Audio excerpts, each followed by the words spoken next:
everybody. Welcome back to FFB from the 50.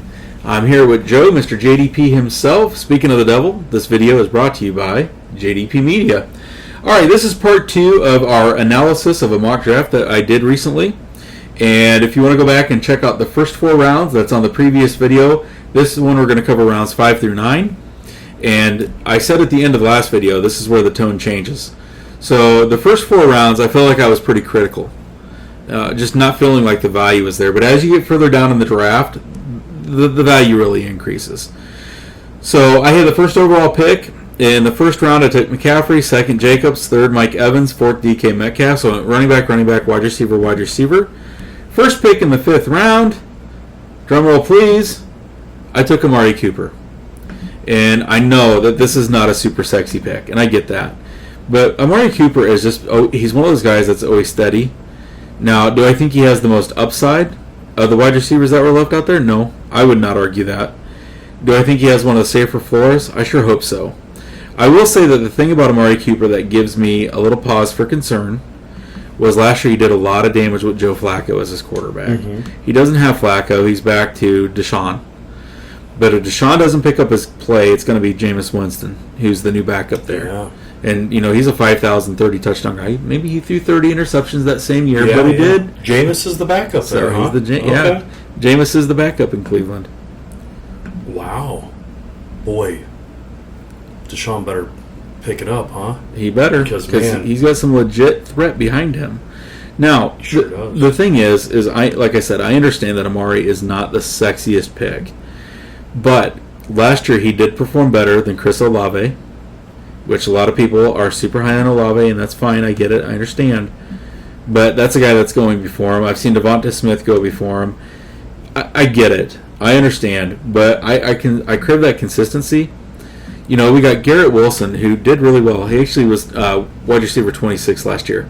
He's going ahead of that this year because of the expectations that we have, and I get that. But what if I said that Amari Cooper also scored more points than guys like Justin Jefferson? Granted, he was hurt for a little bit. Mm-hmm. Terry McLaurin, who's always out there. Jalen Waddle, who everybody's high on. So when you start looking at the numbers, it kind of makes sense. Like, I wasn't just making crap up. I really like Amari Cooper. I feel like, again, the ceiling's capped based upon quarterback play, but the floor is there. And since I spent my first 2 picks on running backs and didn't grab one of those stud wide receivers, a little bit of depth probably wasn't a bad idea. All right, with the second pick, James Cook goes off the board. Now, I have seen James Cook go all the way in the 3rd round in some of these mocks, and the logic behind it is pretty sound. So last year, I believe I said that he wound up as RB number 11 on the season, which in a 10-person league is RB2. But a big part of James Cook's game last year was in the air. So he did have over 1,100 rushing yards, but he only had the 2 touchdowns. We talked about that off air. That's because Josh Allen runs them all in. However, he did have 44 catches for 445 yards and 4 touchdowns through the air. So there's a lot of people looking at James Cook and saying, well, if last year was his floor, his ceiling this year should be pretty high, and his floor should even be a little bit higher too. Gabe Davis is gone. Stephon Diggs is gone. He was the 4th most targeted player on that team. Of the guys that are left, he's number 2, only behind Dalton Kincaid. So if you're in a PPR league, James Cook is a guy that you probably need to target in the 3rd round. This was a standard, or it was a half point, not a full point, which I don't know if you guys know that Yahoo half point is now the new standard. It's not 0 point, it's not full point, half point is the way it's going. Okay. So if this is full point PPR, this is actually too late for James Cook to go. Even in half point, this is probably about 5 to 10 picks worth of value getting him here. I have a stat for you. Okay. So James Cook averaged 4.7 yards a carry. Everybody around him is under 4. Just give you some context. I know he's in a different situation now. Josh Jacobs had 4 less carries and over 300 less yards. Yeah. And Saquon Barkley had 10 more carries and 150 less yards. So James Cook produced last year. He did. He really produced. He did. The efficiency was there. Mm-hmm. The only thing lacking were the rushing touchdowns because Josh Allen kept those for himself. Yep. So, but you said it. If you go back to the first video, Joe pointed out how many hits has Josh Allen taken over the years. It just, at some point, he's gonna have to learn the hand the ball off. He's gonna have to. But I don't mind. I'm not talking about for James Cook, or fantasy. I don't mind when you're at the goal line and you go and get a touchdown.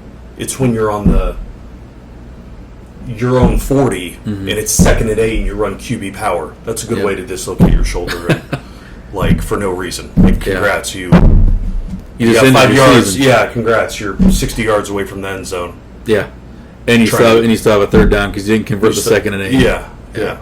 Sweet. Was it worth it? Yeah. All right, the next pick was Lamar Jackson. So we're in the 5th round. It's still too early for me to pick a quarterback because, like I said, I feel like the quarterbacks are super deep this year. But if you're going to pick one this early, it needs to either be Patrick Mahomes or a dual threat. We've seen that. I'm okay with this. I thought that was fine. That was good value. The 4th pick in the 5th round was Kenneth Walker. Mm-hmm. I'm not sold on Kenneth Walker being a stud.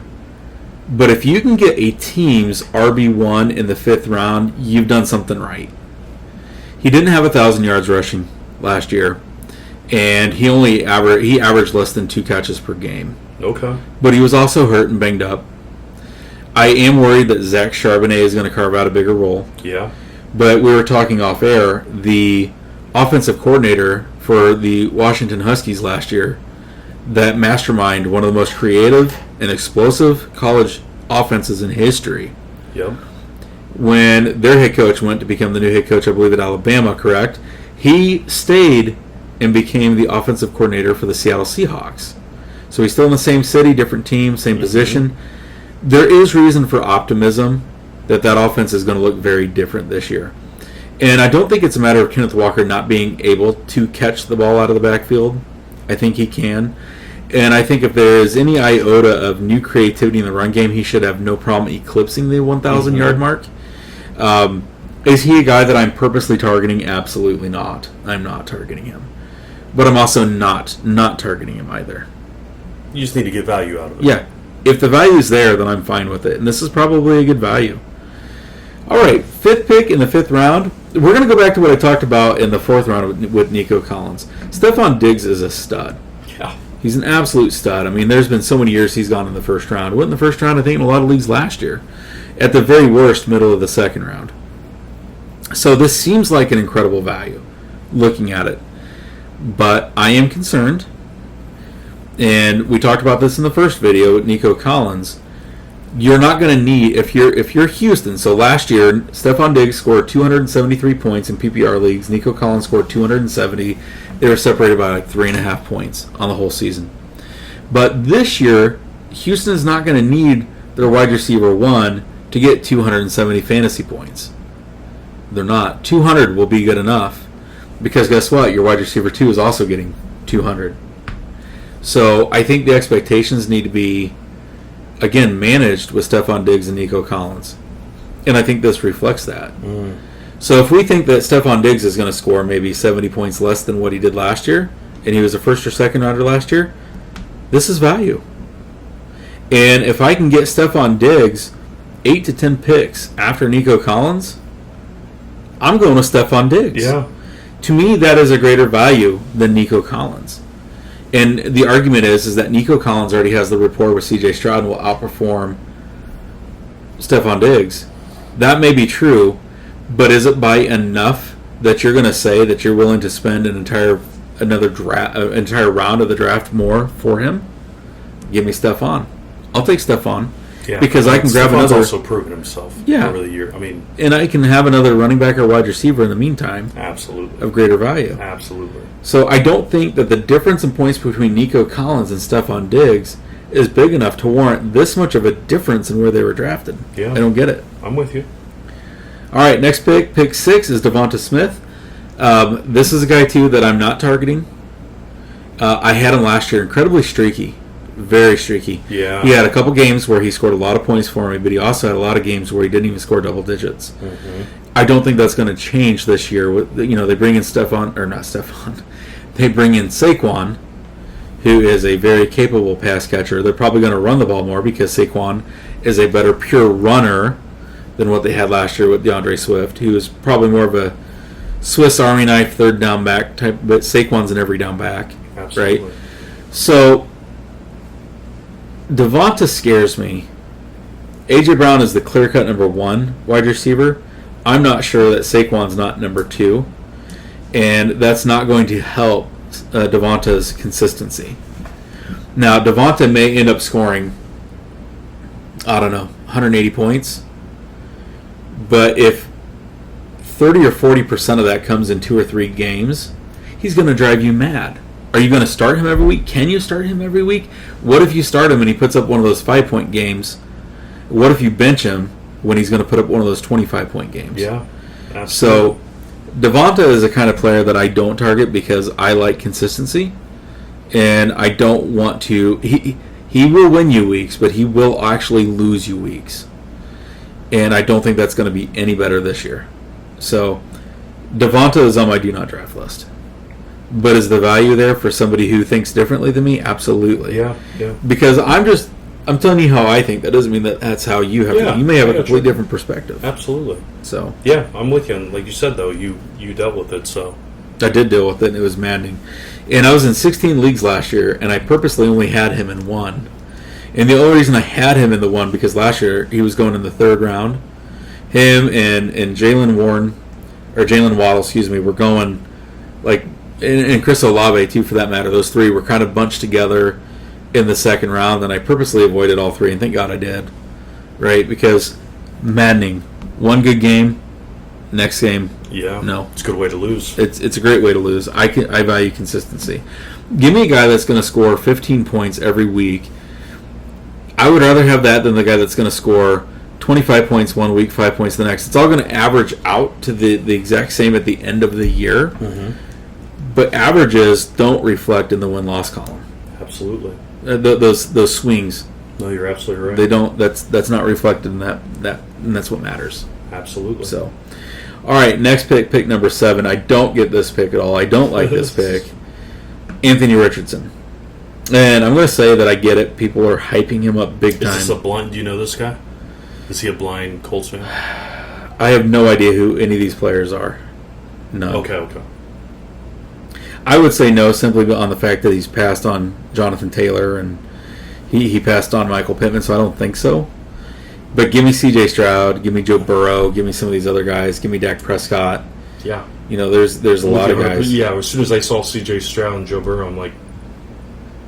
I think if you take Richardson early, you automatically have to take a solid backup, which means now you're using 2 roster spots on the same position where you only need 1. So not only are you wasting a roster spot, you've admitted that you've wasted your first 5 rounds worth of picks on a guy that you don't trust to stay healthy. I really struggle getting that. I don't understand that. I don't like it. Pick number 8 is Alvin Kamara. And I'm going to say something pretty controversial here. Uh-oh. So there is no doubt that he is the clear-cut RB1. Jamal Williams, I believe, is still there, but he's kind of a touchdown, specialist. The issue that I have with Alvin Kamara is last year marked the 3rd year in a row that his production dipped. Now, there's a lot of reasons that could be. I wouldn't say that Kamara has a lot of tread on the tire because a lot of his usage has been in the passing attack. But he has had some injuries, some nicks here, dings there. And he is getting to the point where you have to pay attention to decline. He's there. Think he's there? So he's there. Kamara was always known. What made him great was not his power game. He's not Derrick Henry, right? It's the vision, of course, the shiftiness, the ability to make something happen in the open field, and those things fade.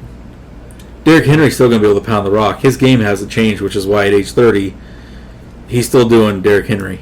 Derrick Henry's still doing Derrick Henry things. Yeah. But Alvin Kamara, 3 years in a row of decline on a guy that relies on speed and shiftiness and vision,